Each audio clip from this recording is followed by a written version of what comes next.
Hello mga ka-Jesso TV! Panibagong araw, panibagong pagtitinda naman kami. At ito na nga po, inaayos ko na po yung ang gamit namin sa pagluluto. Yan. Yan po ang aking unang ginagawa bago magsimula. Inaayos ko muna yung kalan. Dahil maganda ang araw ngayon at magtitinda kami ng maraming.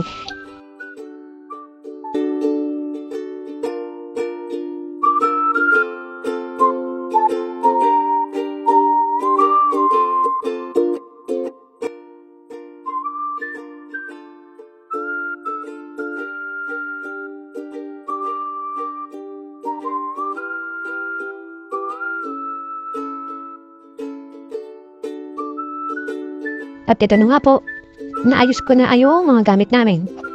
Nalagay ko na sa loob ng cart. Yung mga sauce, mga tubig.